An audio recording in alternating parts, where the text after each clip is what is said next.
ओम शांति।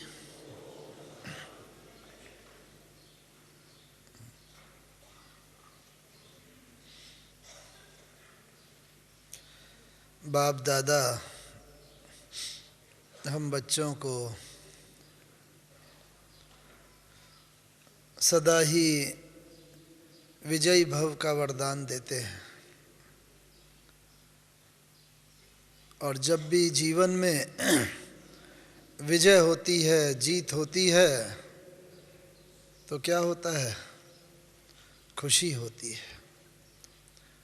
और यदि कहीं विजय का प्रमाण कम होता है तो क्या होता है?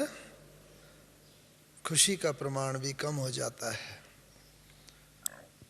तो जब जीत की बात आती है तो बाबा ने हम बच्चों को कई चीज़ों पर विजय प्राप्त करने के लिए कहा है।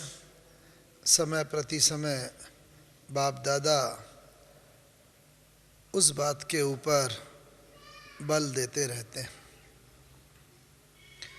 जब हम प्रकृति जीत की बात करते हैं तो इससे क्या तात्पर्य है? बाबा ने प्रकृति शब्द के भी विशेष दो अर्थ बताए हैं। एक है प्रकृति अर्थात नेचर, हमारा स्वभाव। मेरी प्रकृति ऐसी है, मेरा स्वभाव ऐसा है। तो एक तो प्रकृति जीत का भाव ये है जो बाबा ने कहा है कि जब हमारी नेचर, जब हमारा स्वभाव नेचुरल बन जाएगा तो समाप्ति हो जाएगी। जब हमारी नेचर नेचुरल बन जाए, नेचुरल माने आत्मा की क्या आदि अनादि नेचर है, क्या स्वभाव है हमारा। हाँ, जो आत्मा के मौलिक गुण हैं और जो हम योग में भी अनुभव करते हैं, सारा दिन भी अपनी अवस्था प्रमाण उसको अनुभव करते हैं कि मैं आत्मा शांत स्वरूप हूँ, प्रेम स्वरूप हूँ, सुख, आनंद, शक्ति, ज्ञान, यह सब जो आत्मा के गुण हैं ये हमारी वास्तव में नेचर है, स्वभाव है। और जब ये हमारा स्वभाव नेचुरल बन जाएगा, स्वाभाविक बन जाएगा, हमें अपने को उस अवस्था में लाने का पुरुषार्थ नहीं करना पड़ेगा। उस अवस्था में हम स्वाभाविक रीति से रहेंगे। तो एक तो वो प्रकृति जीत हुआ, स्वभाव हमारा नेचुरली ही ऐसा दिव्य हो जाए। और दूसरा प्रकृति जीत अर्थात कहा जाता है कि यह संसार पुरुष और प्रकृति का खेल है। इसमें पुरुष अगर उस रीति से लें कि परम पुरुष कौन है? बाबा, परमात्मा, वो पुरुष, और इस संसार के अंदर जो है सर्व आत्माएं जो हैं वो प्रकृति। और अगर हम दूसरे दृष्टिकोण से देखें तो हम सब जो इस संसार में खेल खेल रहे हैं, आत्मा पुरुष है और ये शरीर 5 तत्वों का बना, ये प्रकृति से बना हुआ हमारा शरीर। तो ये पुरुष और प्रकृति का ये खेल, ये हम खेल रहे हैं। तो इसीलिए इस प्रकृति के ऊपर भी हमारी कैसे जीत हो। एक तो है स्वभाव जो आत्मा का, आत्मा से संबंधित, और ये प्रकृति शरीर, ये 5 तत्वों से बना पुतला, इस पर भी हमारी विजय हो जाए। जो आत्मा इसको ऑर्डर करे, जो हमारी ये कर्मेंद्रियां हैं, वो हमारी कोई भी संकल्प या इच्छा के विरुद्ध न चले। अक्सर करके हम कहते हैं, कई बार कह देते हैं, मैं चाहती तो नहीं थी लेकिन ये बोल मेरे मुंह से निकल गए। मैं चाहता तो नहीं था ये करना, ये हो गया। तो कोई भी कर्मेंद्री हमारी इच्छा के विरुद्ध न चले। और ये तत्व भी, 5 तत्व, ये भी हमारे सहयोगी बन जाए, हमारे इच्छा के अनुरूप काम करें।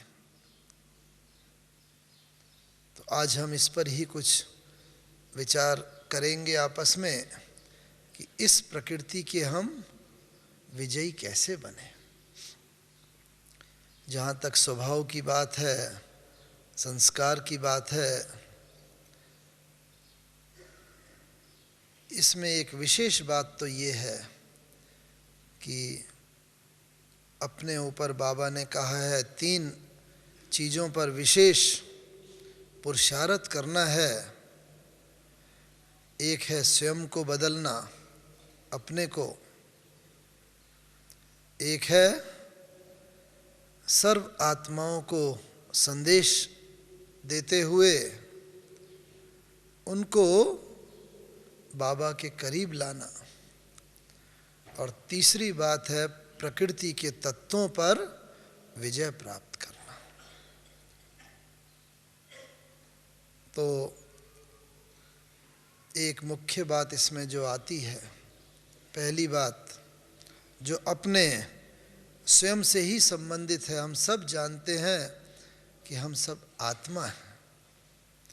तो अपने स्वभाव पर विशेष विजय प्राप्त करने के लिए बाबा ने जो हमें 3 सर्टिफिकेट लेने का लक्ष्य रखा हुआ है, बताया हुआ है, एक तो वो सदा हमारी बुद्धि में रहे। सबको मालूम है ना कौन से सर्टिफिकेट लेने हैं? कौन से सर्टिफिकेट? हाँ, देखो कितना पक्का है। एक तो प्रभु पसंद, एक मन पसंद और एक जग पसंद, परिवार पसंद। सर्टिफिकेट तो याद हैं, लेकिन सर्टिफिकेट को लेने का पुरुषार्थ वो भी सदा बुद्धि में चलता रहे। भगवान के दिल पर हम सदा चढ़े रहें, उसके लिए कौन सी बात सदा बुद्धि में रहे? देखो, बाबा हमेशा कहता है भगवान किस पर राजी? सच्चे दिल पर साहेब राजी। तो एक तो हम जितना सच्चे और साफ रहेंगे, भगवान के दिल पर चढ़े रहेंगे, और हम आत्माएं उस मार्ग के राही हैं जहां बाबा से हमारा सदा संबंध रहता है। तो बाबा के साथ जितना हम सच्चे और साफ रहेंगे, उतना आत्मा के अंदर बल और शक्ति आती जाएगी। हमारा जो अप्राकृतिक स्वभाव है वो बदलता जाएगा, और हम आत्माएं ईश्वर के और निकट आती जाएंगी। और जिसका साथी है भगवान, क्या है उसके लिए? हाँ, उसके सामने कोई भी परीक्षा जो है उसमें वो विजयी है ही है, सफल है ही है। परीक्षा को हम परीक्षा ना समझें, क्या समझें? प्रभु इच्छा समझें। परीक्षा नहीं, प्रभु इच्छा। उससे क्या है, हम सदा विजयी बनते चले जाएंगे। तो एक तो ये अनुभूति में सदा रहें आत्मस्वरूप की, और वो तब रहेगी जब हम ये समझेंगे कि ये शरीर ये मेरा मंदिर है, मैं आत्मा इसमें मूर्ति हूँ। तो जैसे भक्ति मार्ग में मंदिर की भी रोज सफाई करते हैं, अभी वर्तमान समय बाबा का एक विशेष शब्द पर जोर चल रहा है और उसी से ही प्राप्ति होती है। पिछली मुरलियों में भी बाबा ने कई बार कहा है, कौन सा शब्द? विधि पूर्वक। कोई भी कार्य हम करते हैं, लेकिन अगर वह कार्य विधि पूर्वक होता है उसमें सफलता होती है। तो जैसे भक्ति मार्ग में भी विधि पूर्वक जो अच्छे भगत होते हैं वो रोज मंदिर की सफाई करेंगे, मूर्ति को नहलाएंगे, उसके सामने भोग रखेंगे, विधि से होती है। बाबा ने भी कहा है, अगर आप बच्चे भी विधि पूर्वक यहाँ पर अपना यथार्थ पुरुषार्थ करेंगे तो द्वापर युग से आप बच्चों के भी जो मंदिर बनेंगे, हम बच्चों के भी जो पूजा होगी वो विधि पूर्वक होगी। नहीं तो कई बार ऐसे बहुत देवी देवता हैं, बस उनका पूजन गायन होता है, कभी वर्ष में विशेष दिनों पर ही विधि पूर्वक उनका सब गायन होता है, नहीं तो ऐसे ही चलता रहता है। तो हमें अपने को देखना है कि मुझे इस प्रकार से जितना मेरा यहाँ पुरुषार्थ विधि पूर्वक होगा, वो विधि पूर्वक पूरे कल्प भर के लिए हमारे नोंद हो जाएगा। और द्वापर युग से उसी प्रकार ही विधि पूर्वक मेरे भक्त मेरे मंदिर, मेरी मूर्ति के आगे लाइन लगाकर खड़े रहेंगे। अभी जब मैं यहाँ चैतन्य में हूँ तो यहीं पर ही मुझे अपने उन भक्तों को ये भासना देनी है कि मैं ही आपकी इष्ट देव हूँ, मैं ही इष्ट देवी हूँ। और जितना हम उनके दिलों पर विजय प्राप्त करते चलेंगे, उतना ही हम अपने लिए ये नोंद करते चलेंगे कि हाँ, मैं आत्मा उनके इष्ट देव और इष्ट देवी हूँ। तो एक तो अपने अंदर ये अनुभूति करते हुए अंदर की सफाई अर्थात ज्ञान योग बल, ये जो रोज हम करते ही हैं, बाबा ने कहा है, लेकिन साथ ही साथ ये शरीर की सफाई, यानी ये हमारा मंदिर है। और इसकी सफाई से तात्पर्य है कि इसके अंदर हम कोई भी न तो ऐसी चीज़ों का सेवन हो, वो तो हम सब जानते हैं, बाबा के बच्चे हैं बने हुए, लेकिन ऐसी सूक्ष्म चीज़ों का भी आत्मा में सेवन न हो जो हमारी सफाई में बाधक हैं। ईर्ष्या, घृणा, द्वेष, मान अपमान, जो ऐसी चीज़ों में हमारी अवस्थाएं, ये भी अस्वच्छता है आत्मा की। तो एक तो ये हमारा ध्यान रहे, यदि हम प्रकृति जीत बनना चाहते हैं कि आत्मा और शरीर दोनों हमारे साफ रहे। देखो बाबा की भी, साकार बाबा, उनकी बाबा की डायरी यहाँ रखी हुई है ऊपर ईशु दादी जी के पास। उसमें हमने देखा बहुत पहले बाबा ने भी जब पुरुषार्थ किया, जब ज्ञान में आने की से पहले की ही जस्ट बात है, बाबा को जब ये आभास हुआ, अनुभव हुआ कि मैं आत्मा हूँ, तो बाबा ने ये अपने दरबार, मन बुद्धि संस्कार, बाबा ये लगाया करते थे। बाबा ने डायरी में लिखा है, बाबा का वार्तालाप आपने सुना होगा। बाबा मन के लिए, बाबा कह रहे हैं, हे मन, तूने मुझे अभी तक बहुत भटकाया, मैं आत्मा राजा हूँ, तू मेरा मंत्री, लेकिन तूने मुझ आत्मा राजा को वश में कर लिया और मैं भटकता रहा, तेरे कहने पर चलता रहा। लेकिन हे मन, अब मैं तुझे बता देता हूँ कि मैं आत्मा राजा अपनी स्वस्थिति में स्थित हो गया हूँ। अब तुझे मेरे कहने पर चलना पड़ेगा। इसी तरह बाबा बुद्धि से बात कर रहे हैं कि हे बुद्धि, तू भी मन के कहने पर चलती रही, लेकिन अब मैं तुझे बता देता हूँ कि मुझ आत्मा राजा के कहने पर तुझे चलना पड़ेगा।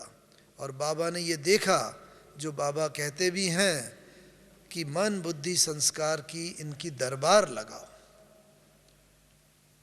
तो हम ये देखें रोज दरबार लगा के सारे दिन भर की, रोज रात्रि को जब सोए उससे पहले कि आज ये मेरे कर्मचारी ये सब मेरी इच्छा के विरुद्ध तो नहीं चले। और जितना जितना इस पर अटेंशन रहेगा, हम आत्माएं प्रकृति जीत बनती चली जाएंगी। और ये प्रकृति जीत का और भी तात्पर्य है। प्रकृति में 5 तत्व आते हैं। तो ये जो 5 तत्व हैं, जल, अग्नि, वायु, पृथ्वी और आकाश, ये तत्वों को हम अपना सहयोगी बना लें, मित्र बना लें। क्योंकि अभी बाबा ने क्या कहा है, अभी कौन सा पार्ट विशेष चलना है प्रकृति का? अचानक का पार्ट। बहुत पार्ट होंगे, प्रकृति का ही नहीं, लेकिन प्रकृति का भी अचानक एकाएकी कभी अर्थक्वेक आ जाएगा, भूचाल आएगा, कभी जल का तत्व हलचल दिखाएगा, कभी वायु का तत्व अपनी हलचल में लाएगा। तो ये तत्व जो हैं, ये तत्व, इनको हम अपना अगर सहयोगी बना लेते हैं तो जो हमारा गायन है, बाबा ने क्या कहा है, अंत मते सो गति का। जैसी हमारी अंत में मति होगी वैसी हमारी गति होगी, वैसा ही हमारा जन्म होगा, वैसी ही हमारी प्राप्ति हो जाएगी। तो हमें ये देखना है कि अंत में जब हमारी गति हो, जब हमारा शरीर छूटे, उस समय हमारा शरीर हमारी इच्छा से छूटे। इच्छा मृत्यु का जो गायन है, किसका है इच्छा मृत्यु का गायन? भीष्म पितामह का।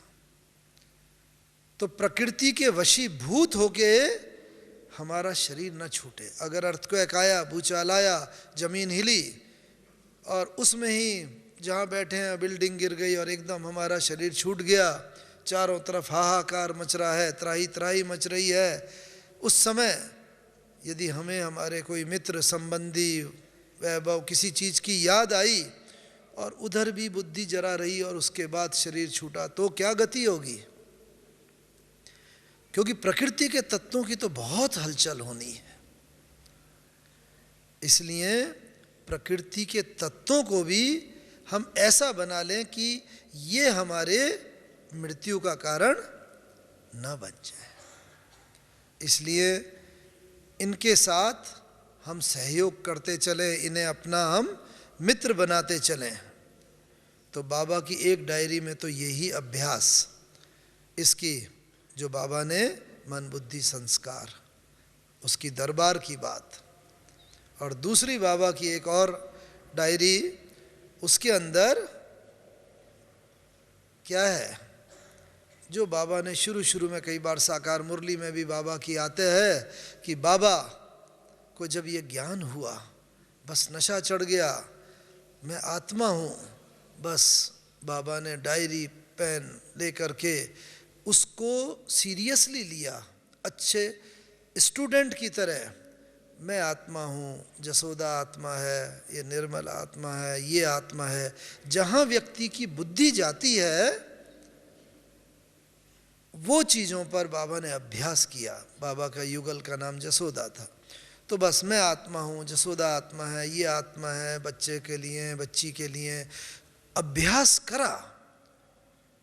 और आज हमारे सामने पूरे यज्ञ में, पूरे उसमें एक ही उदाहरण है, जो बाबा साकार ब्रह्मा बाबा कर्मातीत बन करके चला गया, प्रकृति जीत बन करके चला गया।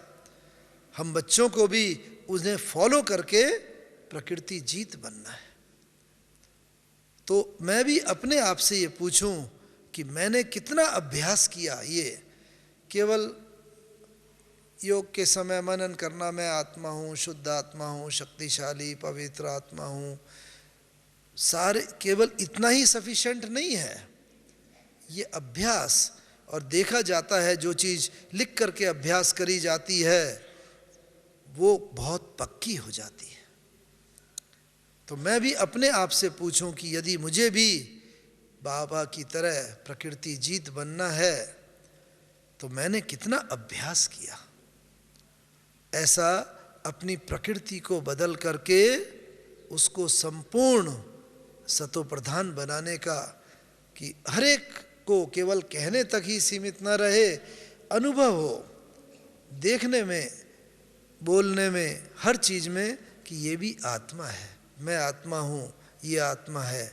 और ये तभी होगा जब हमारा उस पर विशेष ध्यान रहेगा। साकार बाबा के साथ हमें रहने का काफ़ी मौका मिला। शुरू में हम देखते थे कि बाबा हमारी सबकी बातें सुना करते थे। जब हम लगभग 63 में 64 में सेवा करके आते थे, हाँ बच्चे सुनाओ ये सेवा, अच्छा ऐसा करो ऐसा। लेकिन धीरे धीरे जितना बाबा प्रकृति जीत बनते जा रहे थे, हमने अनुभव किया, जब भी बाबा के पास हम लोग जाते थे, बस बाबा यहाँ बैठे हैं, अपने कमरे में हो, चाहे हिस्ट्री हॉल में बाबा मिलते थे या झोपड़ी में, कहीं भी, बस बाबा के पास जाके ब्राह्मणी को कई बार ये बाबा बाबा, तो बाबा को जैसे एक झटका सा लगता था, जर्क सा। शरीर रूप से, भौतिक रूप से बाबा यहाँ होते थे, मानसिक रूप से जैसे ऊपर ही होते थे। इस प्रकृति के बने हुए शरीर से जैसे न्यारे ही होते थे।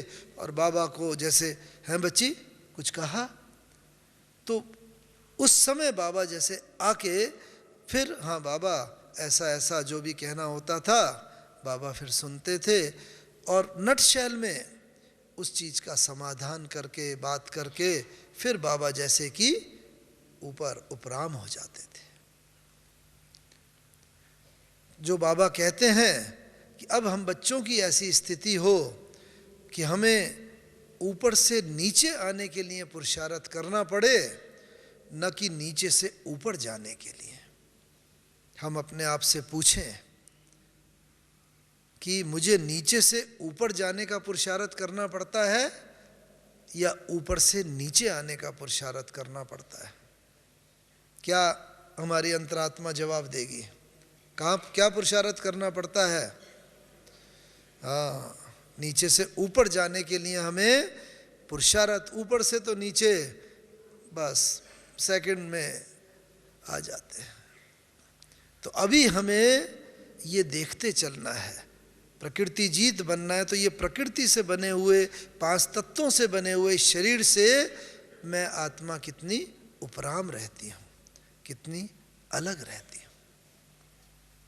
और क्या बाबा में एक, क्योंकि बाबा साकार में इस चीज़ का एग्जाम्पल है, जो प्रकृति जीत बन करके गया, इसलिए साकार बाबा को हमें सामने रखना है। और हमें एक ये विशेष सौभाग्य मिला कि जब बाबा ने शरीर छोड़ा 18 जनवरी को, तो 2 दिन पहले ही हमारा इधर आना हुआ, और 2 दिन हम बाबा के साथ ही साथ थे, 17-18 जनवरी पूरा।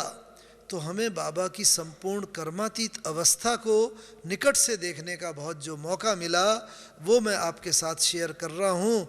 क्योंकि बाबा प्रैक्टिकल में प्रकृति जीत जो बन के गया, विजय प्राप्त करके गया, प्रकृति से बने हुए उस शरीर को किस प्रकार से, जब बाबा ने शरीर छोड़ा, कैसे ये प्रकृति से बना शरीर भी पूरा बाबा का सहयोगी रहा, अंत समय तक।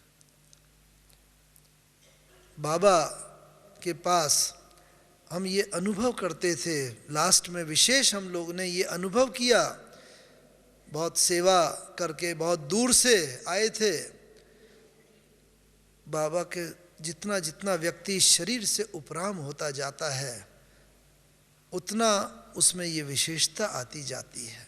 बाबा में क्या देखा कि बाबा मन के भावों को भी सहज रीति से परख लेता था। हम बाबा के सम्मुख जाते थे, बहुत हमारे वरिष्ठ भाई बहनों ने ये अनुभव किए हैं। पहले जाके बाबा से बातें करते थे, बाबा को सुनाया करते थे, बाबा उसका उत्तर देते थे, लेकिन जितना जितना बाबा कर्मातीत अवस्था के निकट जाते जा रहे थे तो ये अनुभव करते थे कि बाबा के सम्मुख जाते थे, बाबा बस दृष्टि देते थे, थोड़ी दृष्टि देके मन के भावों को जैसे बाबा तुरंत ही जान लेते थे। और बाबा कितनी बार, अंतिम 2 दिन में भी हमने 4 बार ये अनुभव किया, बस बाबा के सम्मुख गए, बाबा ने दृष्टि दी, बस अच्छा बच्चे ये कहने आए हो, अच्छा ऐसा कर लो, ऐसा हो जाएगा। यानी कि जो हम प्रश्न पूछना चाहते थे वो भी बाबा ने बता दिया और उसका समाधान भी सहज रीति से दे दिया। और साथ में फिर बात करते फिर बाबा की उपराम वृत्ति हो जाती थी। तो इसका कारण क्या?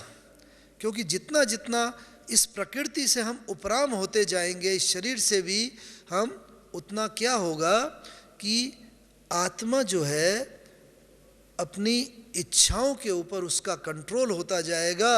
और जो बाबा कहते हैं इच्छा मात्रम अविद्या, इच्छा की भी अविद्या हो जाएगी, हमारे मन के अंदर संकल्पों की लहरें नहीं होंगी तो हम दूसरे के संकल्पों को भी सहज रीति से परख सकेंगे। और ये आवश्यकता अभी अंत समय में बहुत हमें है, सब बच्चों को। क्यों?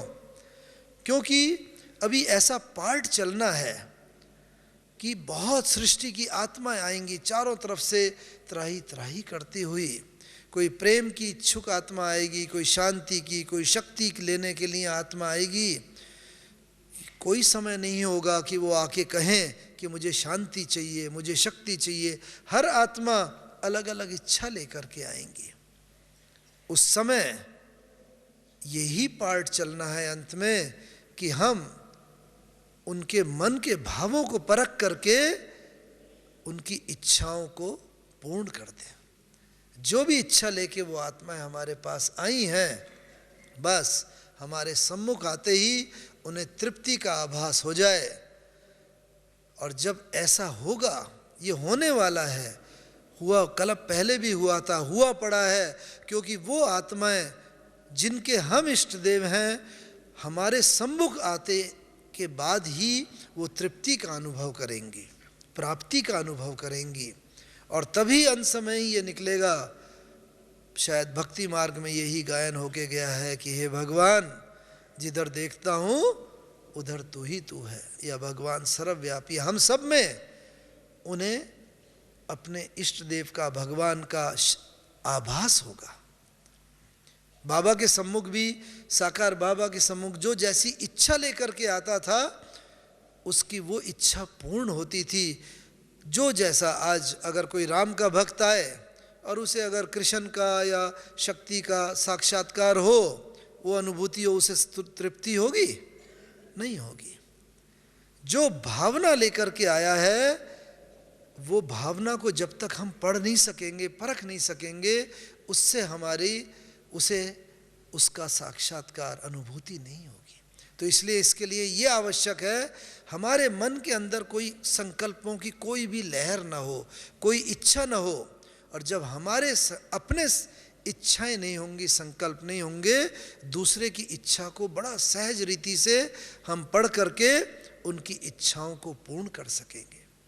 जैसे पानी होता है, बिल्कुल निर्मल जल होगा, हम उसमें अपनी छवि देखेंगे, बिल्कुल साफ स्पष्ट दिखाई देगी। लेकिन अगर पानी में लहरें होंगी, उसमें हमारा अपना प्रतिबिंब साफ दिखाई देगा? नहीं दिखाई देगा। लहरें हैं उसमें।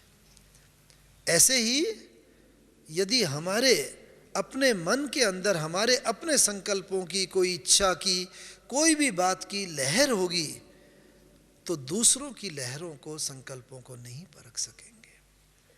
तो हम यथार्थ रीति से प्रकृति जीत नहीं बन सकेंगे। इसलिए यह आवश्यक है कि अपने अंदर हम एक तो इच्छाओं के ऊपर हमारा नियंत्रण होता चले। तो बाबा के अंदर ये देखा, और ये हमने अंतिम 2 दिनों में भी विशेष अनुभव किया। जब बाबा मुरली चला रहे थे, मैं 17-18 तारीख का आपको वर्णन इस रेफरेंस में करना चाहूँगा कि बाबा को वैसे काफ़ी कई बार खांसी आती थी। सर्दी का मौसम था, इतनी आयु थी 93 इयर्स की, तो कई बार बाबा को खांसी काफ़ी आती थी। मुरली में भी साकार में बाबा कई बार बोलते हैं ना कि मैं बाबा को कहता हूँ, बाबा ये मेरी जो ये खांसी है इसे ठीक करो, तो बाबा क्या बोलता था? हाँ, ये तो तुम्हारा शरीर का हिसाब किताब है, कर्मों का हिसाब किताब है, इसे तुम्हें चुकतू करना है। तो जब बाबा को के लिए कोई कंसेशन नहीं, तो हमारे आपके लिए कोई इस चीज़ में कंसेशन होगा नहीं। तो ये कर्मों का हिसाब चुकतू करते हुए भी हम प्रकृति जीत बनते चले। और यही बाबा की अंतिम दिन भी देखा। 18 तारीख की आप मुरली सुनो, उस दिन योग बल ने जैसे कर्म भोग के ऊपर संपूर्ण रीति से विजय प्राप्त कर ली थी। और जब आत्मा कर्मातीत अवस्था, प्रकृति जीत पूरी हो जाती है या उस मार्ग पर उसके निकट होती है, तो क्या ये कर्म भोग जो है ये कोई भी परेशान नहीं करता। और वो मुरली सुनो, 18 जनवरी की टेप में भरी हुई है, एक बार भी बाबा को जैसे खांसी नहीं आई, तकलीफ नहीं हुई। क्यों? क्योंकि योग बल ने कर्म भोग के ऊपर पूरी विजय प्राप्त कर ली थी। तो कर्म भोग तो होगा, कोई ना कोई कर्मों का, इतना अनेक जन्मों के कर्मों का हिसाब किताब है, लेकिन वो हमें परेशान ना करे। उससे परेशान होके हम दुखी अशांत ना हो। बस ये भी प्रकृति जीत बनने का एक लक्षण है कि उस तरफ हम बढ़ते चले जा रहे हैं। 18 जनवरी की सुबह बाबा क्लास में आए। मैं 18 जनवरी 1969 की बात कर रहा हूँ, जब बाबा बिल्कुल कर्मातीत अवस्था के निकट, अंतिम दिन साकार में। तो हिस्ट्री हॉल में जो बाबा मधुबन में गए हैं, आपने देखा होगा हिस्ट्री हॉल में ऐसे 3 संदलियाँ पड़ी हुई हैं। एक संदली पर बाबा बैठा करते थे, एक पर ममा, और बीच की संदली एक खाली होती थी। जब पार्टियाँ आती थीं, पार्टियों में जो आते थे वो वहाँ पर आके बैठा करते थे, अनुभव सुनाया करते थे। जब आते थे परिचय देते थे, बस ऐसा लगता था माता पिता की गोद में जैसे बच्चा बिल्कुल निसंकल्प होता है, कोई चिंता नहीं होती, जितने भी हर चीज़ से फिक्र से फारिग। तो 18 जनवरी को जब बाबा आए, बाबा ने आके संदली पर बैठे। बाबा जब भी क्लास कराते थे साकार में, तो बाबा जब बैठते थे आके, उस समय गीत की कुछ लाइन बजा करती थी, जो साकार में उस समय हमारे गीत तो थे नहीं। तो यही जो अच्छे गीत थे, कोई जाग सजनिया जाग वगैरह, या तकदीर जगा कर, कोई भी उसकी 1-2 लाइन बजा करती थी। फिर उसके बाद जैसे बाबा गला साफ करते थे और हम सब लोग फिर एकदम तैयार होके बैठ जाते थे। थोड़ा समय बाबा आके जब योग कराते थे, गीत की लाइन बजती थी, उसके बाद हम लोग डायरी पेन लेके तैयार हो जाते थे। लेकिन उस दिन 18 जनवरी को बाबा ऐसे आए, आकर के बैठे, बाबा ने दृष्टि दी। बाबा का योग कराने का ढंग भी बड़ा निराला, पावर हाउस वो तो था। तो बस बाबा की दृष्टि किसी जगह ज़्यादा देर नहीं, बस जरा सा दिया, 2-4 सेकंड, इस तरह बाबा की दृष्टि हर बच्चे के ऊपर फिरती थी। उस दिन भी बाबा ने थोड़ा योग करा के फिर ऐसे गला साफ किया, हम लोग डायरी पेन लेके तैयार हुए, फिर बाबा एकदम योग करने लगे। फिर बाबा थोड़ा गला साफ किया, फिर हम लोग थोड़ा रेडी होने लगे, फिर बाबा दृष्टि देने लगे। तो उस दिन 18 जनवरी की प्रातः क्लास में बाबा ने कोई मुरली नहीं चलाई। हम लोगों ने दादियों से सुना है कि ये यहाँ तक कि जब बाबा का स्थूल रीति से शरीर का कर्म भोग के हिसाब किताब के लिए हॉस्पिटल में भी बाबा को जाना पड़ा, ऑपरेशन भी हुआ, तो भी उसके बाद बाबा ने मुरली चलाई। बस अगले दिन ही डॉक्टर आता था, हेलो डॉक्टर कैसे हो, डॉक्टर को भी आश्चर्य होता था।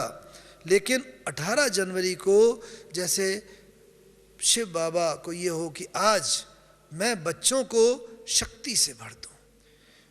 वो तो जानी जानन है बाबा, उसे तो मालूम था कि आज इस साकार का अंतिम दिवस है, तो खूब बाबा के साकार बाबा के थ्रू शक्ति सबको भरी। सामने दादी जी बैठे हुए थे, तो बार बार दृष्टि देके बाबा की दृष्टि दादी जी की तरफ आती थी, और दादी को फिर बहुत शक्ति भरी हुई प्रेम भरी दृष्टि, फिर सबकी तरफ थोड़ी दृष्टि गई, सबको योग करा के फिर बार बार दादी जी की तरफ।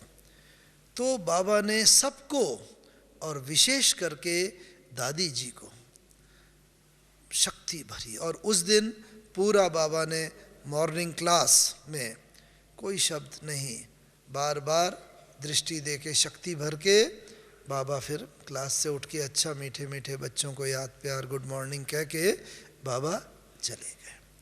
वही शायद यज्ञ में एक दिन था जब बाबा ने मुरली नहीं चलाई, शक्ति भरी।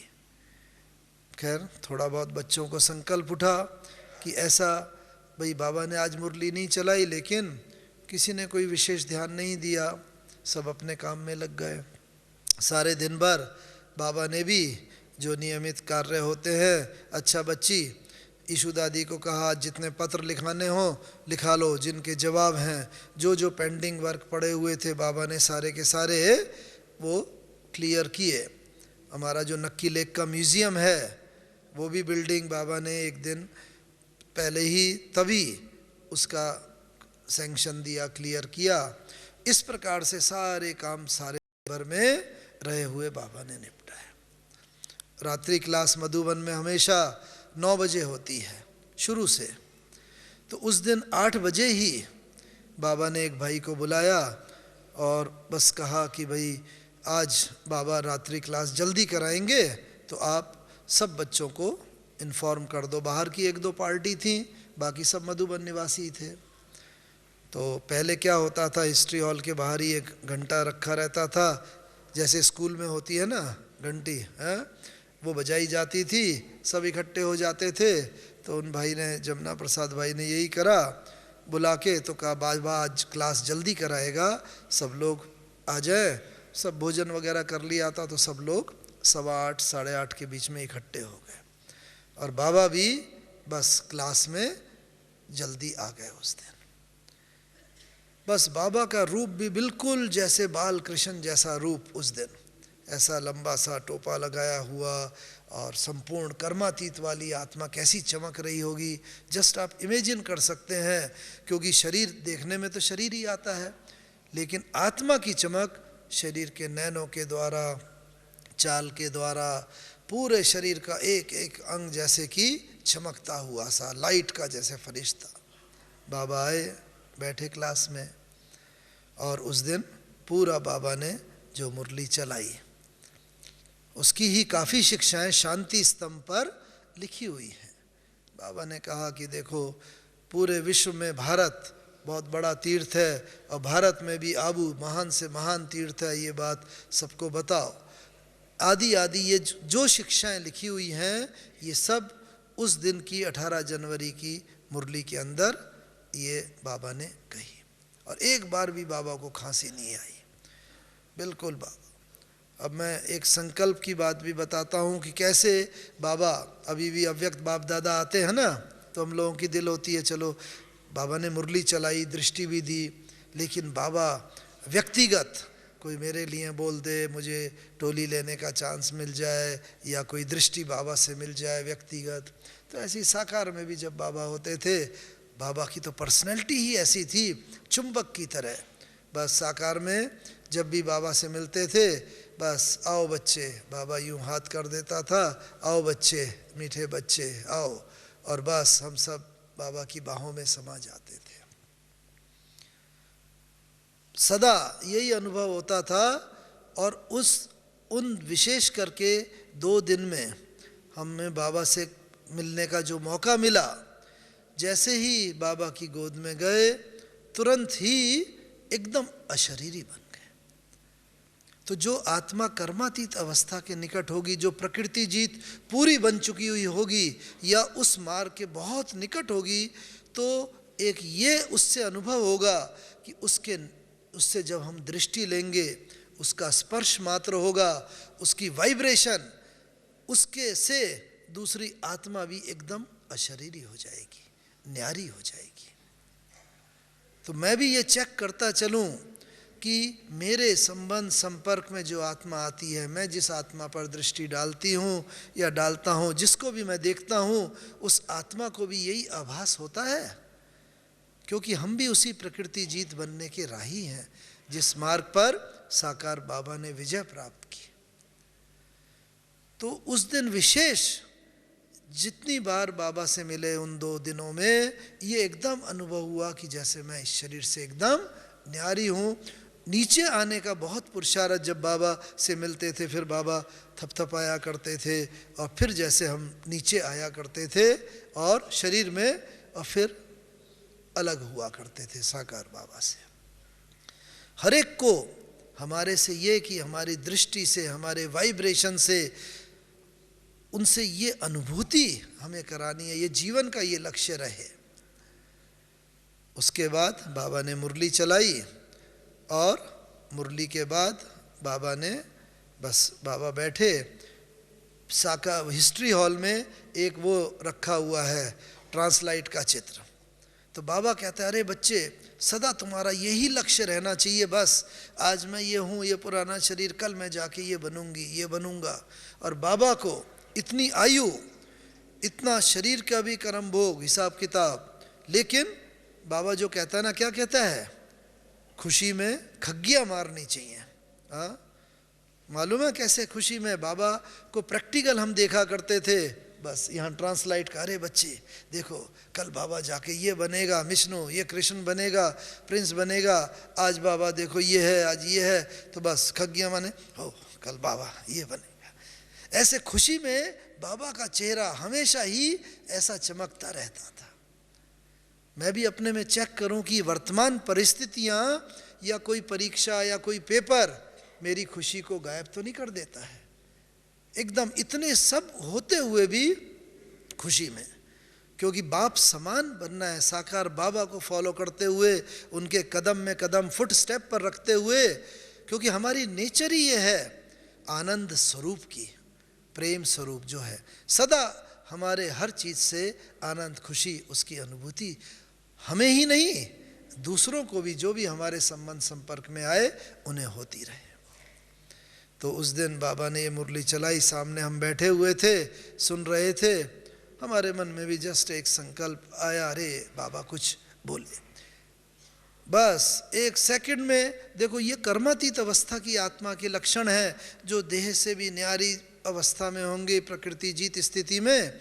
और जैसे ही संकल्प आया, बाबा कुछ बोले हमारे लिए, तुरंत ही बाबा ने भी मुरली में बस कुछ महावाक्य हमारे व्यक्तिगत रीति से भी, हमारे व्यक्तिगत नाम लेकर के उच्चारण किए।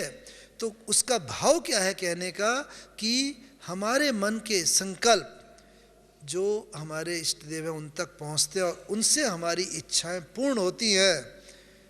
और ये तभी होता है, जैसा मैंने बताया, कि हमारे मन के अंदर संकल्प ना हो।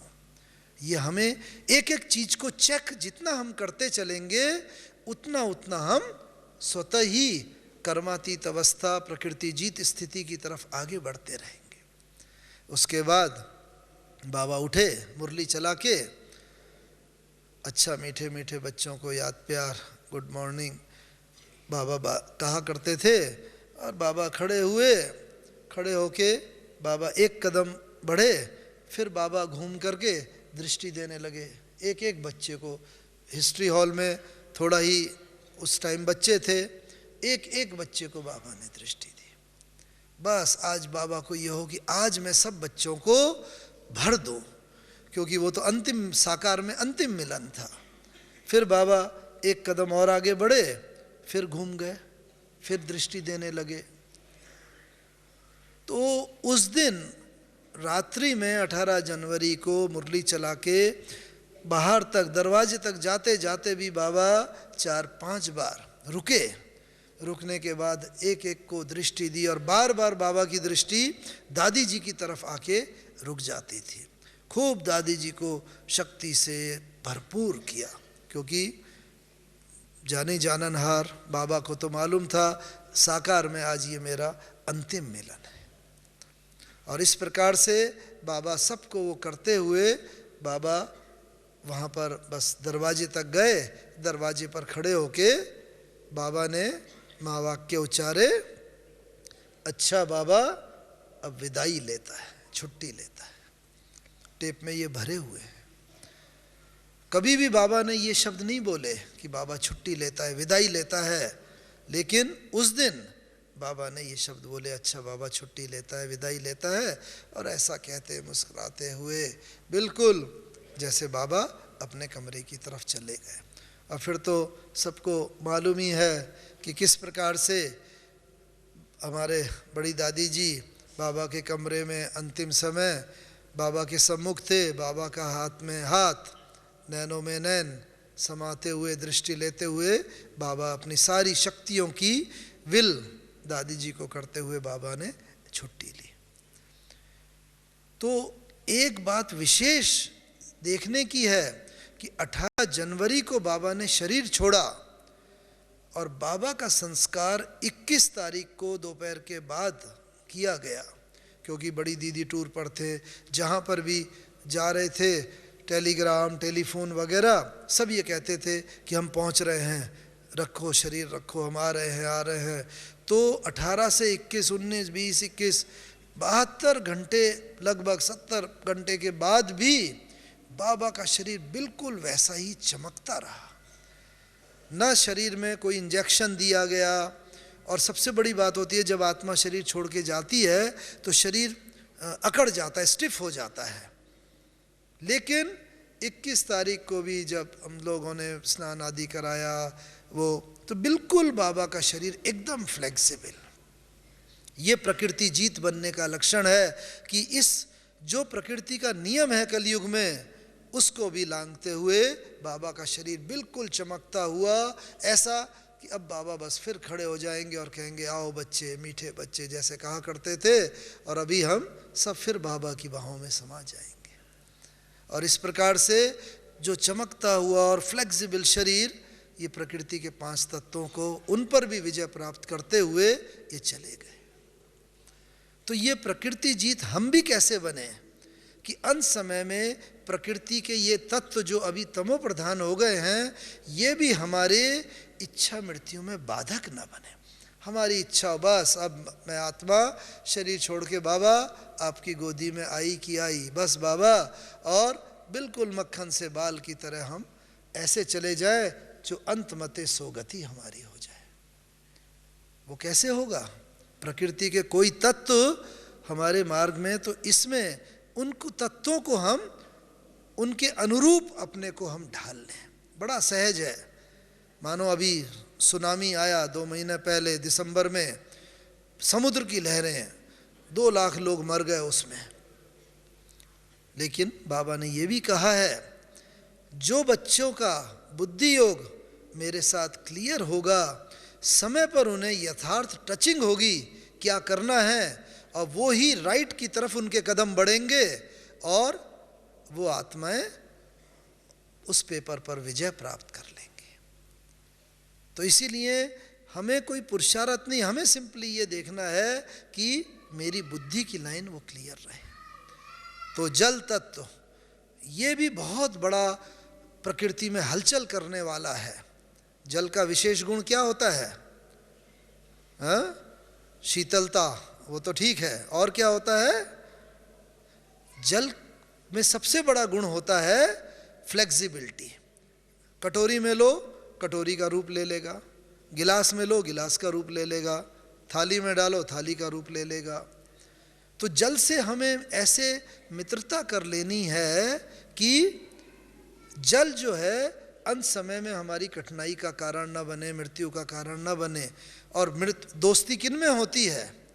वैसे भी क्लास में आप लोग जाते होंगे, क्लास के बाद भी हम लोग आपस में कोई मिलते हैं, बात करते हैं, तो अक्सर करके जिनसे हमारे संस्कार मिले हुए होते हैं वो हमारे मित्र बन जाते हैं।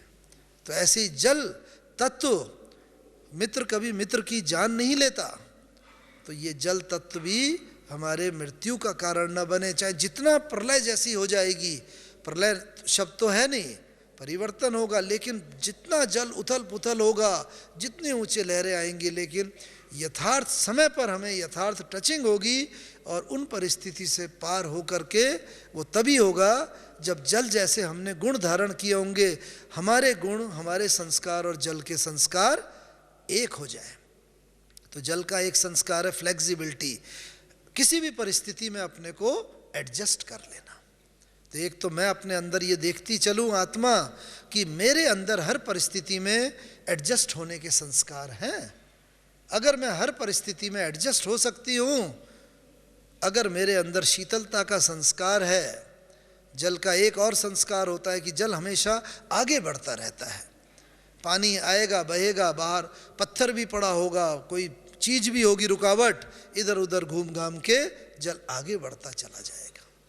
तो मैं सदा आगे बढ़ती रहूं, कोई भी रुकावट मेरी प्रगति में बाधक न बने। बस इसका मतलब मैंने जल का विशेष गुण धारण कर लिया। जहाँ भी जल अगर रुक जाता है, वो रुक जाने के कारण फिर उसमें कीड़े पड़ जाते हैं, मक्खी मच्छर पैदा हो जाते हैं, बदबू आने लगती है। तो मैं भी देखती चलूँ अपने को आत्मा की मैं कहीं रुक तो नहीं जाती, कोई परिस्थिति, कोई परीक्षा मेरे रुकावट का कारण तो नहीं बनती। तो बस अगर ये जल के गुण धारण किए होंगे, हर परिस्थिति में मैं अपना शीतल स्वरूप, जल का गुण ही है शीतलता देना, तो ये अगर मैंने गुण धारण किए होंगे तो चाहे जितनी हलचल होगी, जितना सुनामी का आएगा, जितना समुद्र में हलचल होगी, लेकिन मैं बिल्कुल आत्मा एकदम सेफ रहूँगी। इसी प्रकार से ये प्रकृति के जो 5 तत्व हैं, पृथ्वी का विशेष गुण क्या है? पृथ्वी का सहनशीलता, ठीक है। और भी पृथ्वी का सबसे बड़ा एक गुण है एक का अनेक करना। पृथ्वी हमें सब देती है, एक दाना अनाज का बो पूरा वृक्ष उगाता है, अनेक वो धर, आम का एक गुठली बो अनेक पूरा पेड़ उगाएगा, हजारों आम आ जाएंगे। दातापन का गुण है। तो मैंने भी अगर दातापन का गुण, जो बाबा कहता है दुआएं दो दुआएं लो, दाता बन जाओ। दाता का मतलब कोई स्थूल चीज का ही नहीं है। हमारे हर एक्टिविटी से जिस प्रेम का, शांति का, आनंद का, हम सबको दुआएं, सबके प्रति शुभ भावनाएं देते चले। बस दातापन का अगर हमने ये गुण धारण किया हुआ होगा तो उससे लाभ क्या होगा? सबसे बड़ा लाभ पृथ्वी का एक होता है अचल रहने का गुण, और साथ में दातापन का अगर ये गुण हमने करा हुआ होगा तो पृथ्वी के अंदर जितनी हलचल होगी, भूकंप आएंगे, पृथ्वी हिलेगी, लेकिन जितना भी हलचल होगे, क्योंकि पृथ्वी तत्व को मैंने अपना मित्र बना लिया है, इसलिए पृथ्वी का ये गुण जो है ये मुझे मेरी अवस्था बनाए रखने में बहुत सहायक होगा। क्योंकि वो मित्र बन गया, और मित्र कभी मित्र की जान तो लेता नहीं, मित्र तो मित्र को समय पर सहयोग देता है। और पृथ्वी के क्या गुण हैं? सहनशीलता, जैसे बताया। मुझे याद आती है कवि की बात, कि आकाश और पृथ्वी के बीच में एक संवाद चल रहा है। तो आकाश बोला धरा से एक रात यह है कि तेरी छाती पर बहुत बोझ रहता है। धरती बोली कि तू तो रो देता है पल भर में, सामर्थ्यवान ही सब सुख दुख सहता है। पृथ्वी की तरह हम सामर्थ्यवान बने हर परिस्थिति में। आकाश में तो कोई दूसरी परिस्थिति आई, थोड़ा बादल आए, बस फटफट करके रोने लग जाएगा, यानी कि पानी बरस जाएगा। लेकिन पृथ्वी अचल, हर परिस्थिति में जितना पृथ्वी का दोहन कर लो। ये तो अब अति तमो प्रधान स्थिति हो गई है, तो पृथ्वी भी परिवर्तन के कार्य में इस प्रकार से ईश्वर की सहयोगी है।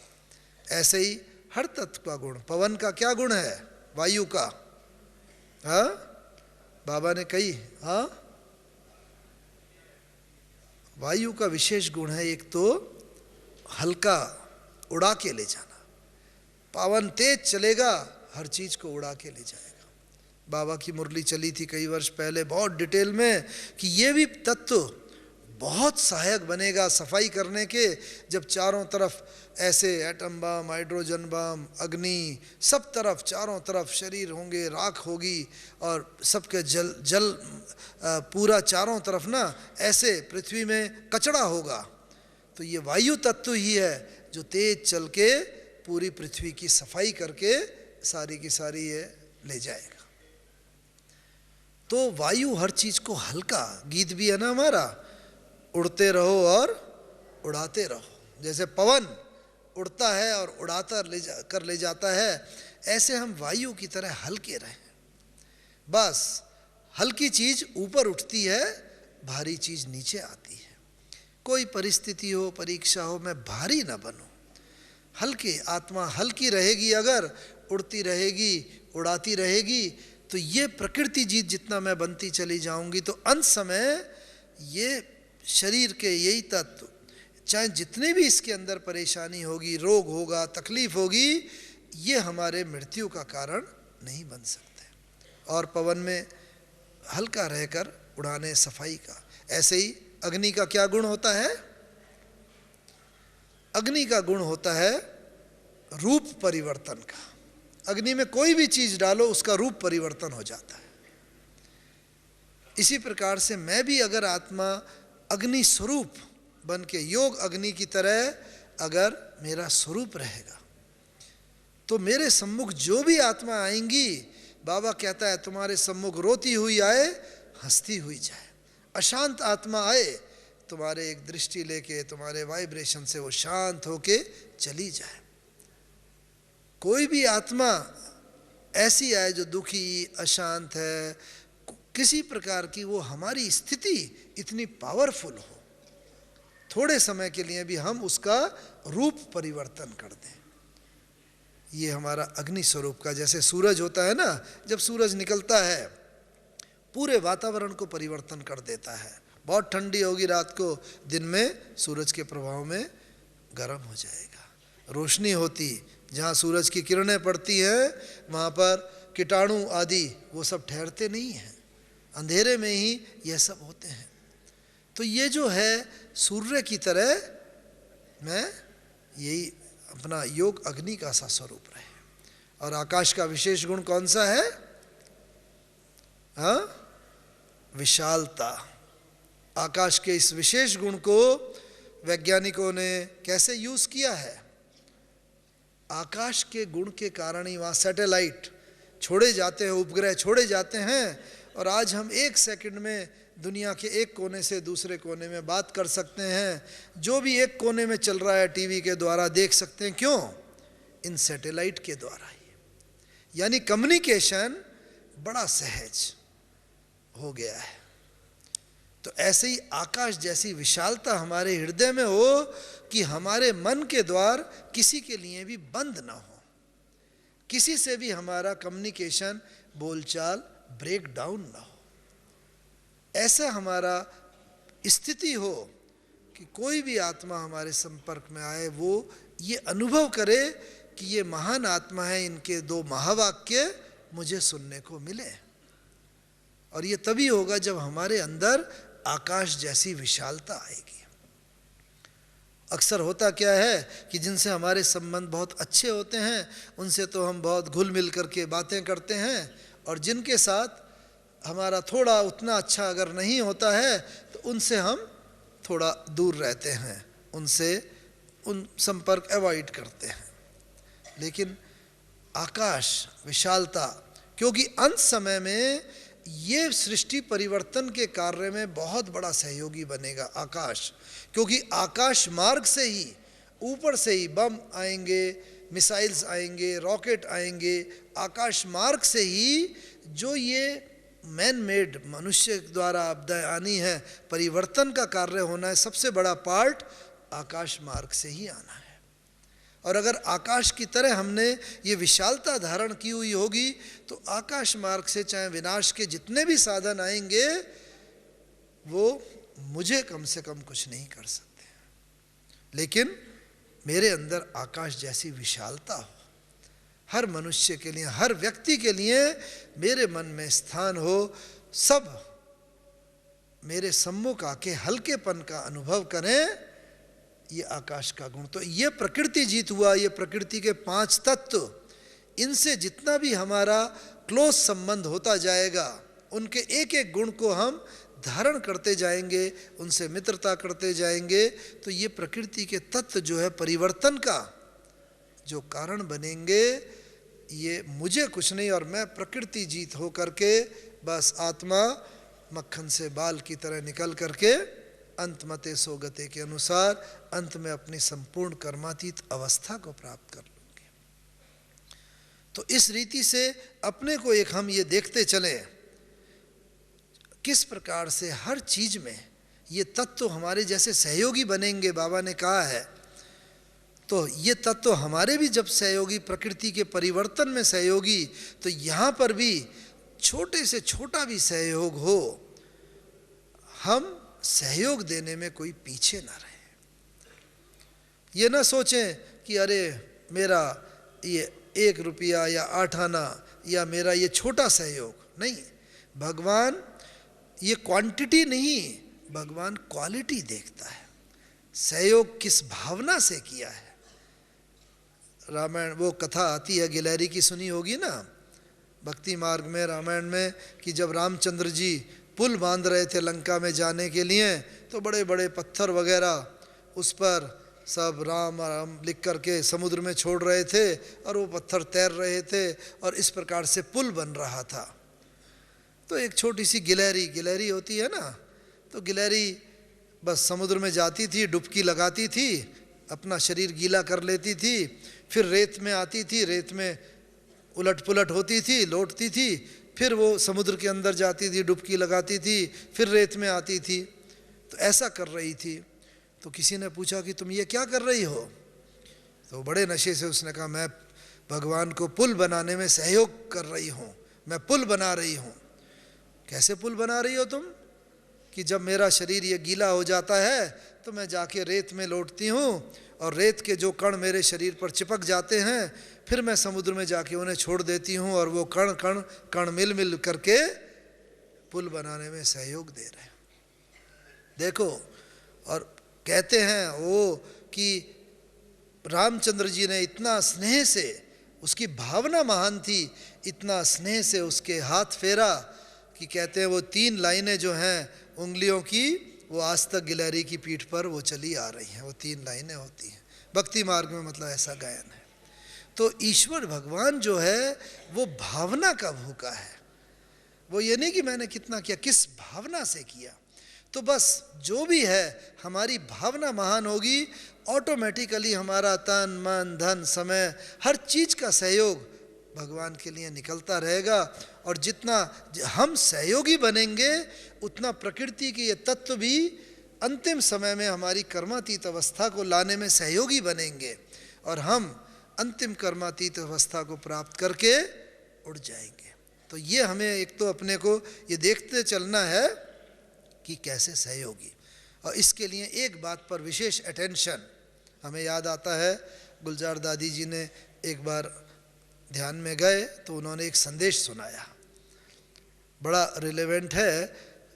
उन्होंने कहा कि मैं आज ध्यान में जब गई तो मैंने 2 लाइनें देखी, सब ब्राह्मण कुलभूषण श्वेत वस्त्रधारी, ऊपर 2 लाइन देखी, दोनों लाइनों में बीकेस थे। एक लाइन जो थी बड़े खुश और बड़े प्रफुल्लित होते हुए दिखाई दे रहे थे, दूसरों में थे बीके, बैच लगे हुए और सब, लेकिन उनके चेहरे पर उतनी खुशी नहीं थी। तो बाबा ने पूछा, बच्ची ये कौन सी 2 लाइनें हैं? तो कहा बाबा आप बताओ। बाबा ने कहा देखो ये सारे मेरे बच्चे हैं, ब्राह्मण बच्चे, जिन्हें संदेश मिला, जिन्होंने अपना जीवन परिवर्तन किया, लेकिन फिर भी उनमें 2 कैटेगरी हो गई, 2 लाइन हो गई। एक ये जो लाइन है ये मेरे प्राप्ति स्वरूप बच्चे हैं, ये जो दूसरी लाइन हो गई जिनके चेहरे पर खुशी नहीं है, ये है पश्चाताप स्वरूप बच्चे। फिर बाबा ने पूछा कि जब भगवान एक, बाप एक, ज्ञान एक, सुनाने वाला एक, संगम समय एक, लेकिन 2 फिर कैसे हो गए? फिर बाबा ने उसका उत्तर दिया कि प्राप्ति स्वरूप बच्चे वो हैं बने जिन्होंने सदा अपने को देखा कि मुझे संपूर्ण बनना है, मुझे दूसरे को नहीं देखना। लेकिन दूसरी लाइन में वो बच्चे आ गए जो कि दूसरों को देखते रहे। अरे वो इतना 20 साल पुरानी, वो 25 साल पुराना, वो 30 साल, उसमें भी अभी ये संस्कार है, ऐसा नहीं होना चाहिए। नहीं, जो दूसरों को देखते रहे वो पश्चाताप स्वरूप की लाइन में आ गए, और जिन्होंने अपने को देखा कि जो दूसरा है जो करेगा सो पाएगा, लेकिन मुझे संपूर्ण बनना है। बाबा के ये महावाक्य मेरे ही लिए हैं कि last so fast so fast, मुझे विजय माला का मणका बनना है, बस दूसरे को मुझे देखना ही नहीं है, जो कुछ करेगा वो पाएगा। तो अभी अपने को हम ये चेक करते सरे कि मैं किस लाइन में हूँ। हम सभी चाहेंगे कि हम प्राप्ति स्वरूप की लाइन में हों। तो अगर कोई ऐसा संस्कार है जो कभी कभी मुझे दूसरी लाइन की तरफ खींच लेता है, तो बस ये संदेश सदा बाबा ने जो दिया ये कि मुझे प्राप्ति स्वरूप की लाइन में आना है, दूसरी लाइन में नहीं। तो क्या होगा, मेरी सारी एक्ट जो है विजयी बनने का लक्ष्य रखना है। जितना हमारा विजयी बनने का लक्ष्य कभी भी निरुत्साहित ना हो। लौकिक में भी देखो गायन है, भारत के इतिहास में ही मिलता है। शिवाजी, महारानी लक्ष्मीबाई, महाराणा प्रताप, इन सब ने बहुत युद्ध करे लौकिक रीति से, लड़ाइयाँ लड़ी। क्या ये जीते? नहीं, लेकिन लाखों लोगों के दिलों पर विजय प्राप्त कर ली। तो अगर पुरुषार्थ करते करते अगर कभी हम जीत नहीं भी पाते हैं तो वहाँ न जीते, लेकिन भगवान का दिल हम जीत लेते हैं। और अब भगवान का अगर दिल जीत लिया तो फिर तो कोई बाकी नहीं रहा। तो एक ये हो गया प्रभु पसंद का। इसी प्रकार से मन पसंद के लिए कौन सा एक गुण चाहिए? जो पहले शुरू में बात निकली 3 सर्टिफिकेट की, प्रभु पसंद के लिए सच्चाई, सफाई, सच्चे दिल पर साहब रास्ती। मन पसंद के लिए, मन पसंद के लिए देखो, कभी अगर हमारे से कोई काम ऐसा हो जाता है या कोई बात हो जाती है जो यथार्थ नहीं होती, अगर ज्ञान के विपरीत होती है, भले किसी ने नहीं देखा हमें करते हुए, भले हमें कोई अपनी प्रतिष्ठा का उसका डर नहीं है कि किसी ने देखा नहीं, कोई टोकेगा नहीं, लेकिन हमारी अंतरात्मा हमें गवाही नहीं देगी। कॉन्शियस हमारी किल, हमारे कॉन्शियस बाइट करेगी। तो इसीलिए मन पसंद बनने के लिए हमारी अंतरात्मा कभी हमारे धिक्कारे नहीं हमें। उसके लिए ये जरूरी है क्या कि मर्यादा का कभी उल्लंघन ना हो। जहाँ कहीं भी मर्यादा का उल्लंघन होता है वहाँ हमारी अंतरात्मा हमें बाद में जब जैसी चेतना आती है ज्ञान की, वहाँ फिर हमारी अंतरात्मा हमें धिक्कारती है कि भाई ज्ञान तो ये कहता ये नहीं करना चाहिए था, फिर भी मैंने कर लिया। तो अंतरात्मा धिक्कारे नहीं, इसके लिए मर्यादा का उल्लंघन ना हो। और ऐसी जग पसंद बनने के लिए कौन सा एक गुण बाबा ने बताया, बड़ा सहज, दुनिया वाले भी उस बात को कहते हैं। अगर हम सबका, पूरे परिवार का, लौकिक हो अलौकिक हो, चाहे नौकरी धंधे वाले हों, सबसे सर्टिफिकेट लेना चाहते हैं, सबका पसंदगीर बनना चाहते हैं, एक गुण बाबा ने कहा है, सबको आदर देते चलो, रिस्पेक्ट देते चलो। बस आज संसार मान का भूखा है, तो सबके प्रति, चाहे छोटा हो बड़ा हो, अमीर हो गरीब हो, सबके प्रति अगर हमारी मान भरी दृष्टि, मान भरा व्यवहार अगर होता है, तो आज नहीं तो कल उसका दिल हम जीत लेते हैं और ये जग पसंद का सर्टिफिकेट हमें मिल जाता है। बस जिसे ये तीनों सर्टिफिकेट मिल गए, फिर और क्या रहा, वो तो अपने आप ही विजयी रतन बन के अपनी मंजिल का राही हो जाता है, जो हम सब आत्माओं की मंजिल है। तो बस अंत में मैं यही कहना चाहूँगा कि जो बाबा ने, साकार बाबा ने प्रकृति जीत बन के दिखाया, हम सब आत्माओं को भी वही वैसा ही प्रकृति जीत बन के, बाबा की जो इच्छा है, बाप की बस यही इच्छा है। अब इस मुरली में भी कहा कि एक एक मेरा बच्चा विजयी बन के अपनी मंजिल को प्राप्त कर ले, बस। और उसके लिए एक बात हम रोज रिपीट करें, कौन सी? मैं विजयी रत्न हूँ बाबा, मैं अष्ट रत्न में आने वाली, मैं विजय माला का मणका हूँ बाबा। मैं कल्प पहले भी बनी थी, अभी भी मैं आत्मा विजयी माला का मणका बन रही हूँ। बस मांगना नहीं है, अपने को उसी स्मृति में लाना है, बाबा आप मुझे बनाओ नहीं, बाबा मैं कल्प पहले मैं आत्मा बनी थी विजयी, आपने ही मुझे विजयी बनाया था, अभी मैं फिर से विजयी बन रही हूँ। जितना जितना ये हमारी धारणा, ये संस्कार पक्का होता जाएगा, उतना उतना ये हमारे अंदर घुसता जाएगा। ऑटोमेटिकली हमारे नेचर, हमारे कर्म, व्यवहार, बोल सब बदलते जाएंगे। अंदर बस घुसना चाहिए, अंतरात्मा के अंदर, मैं विजयी रतन हूँ, मैं प्रकृति जीत हूँ।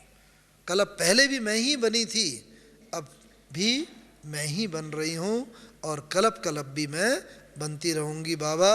बहुत बहुत थैंक्स बाबा को देते रहें। ओम शांति।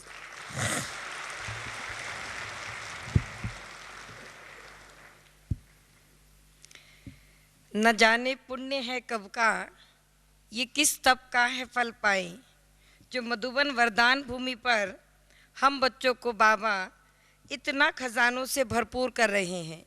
बहुत बहुत धन्यवाद मोहन भाई जी, आपने प्रकृति जीत सो विश्व जीत बनने की विधि बहुत सरल करके हमारे आगे स्पष्ट कर दी। एक बार पुनः आपको धन्यवाद। ओम शांति।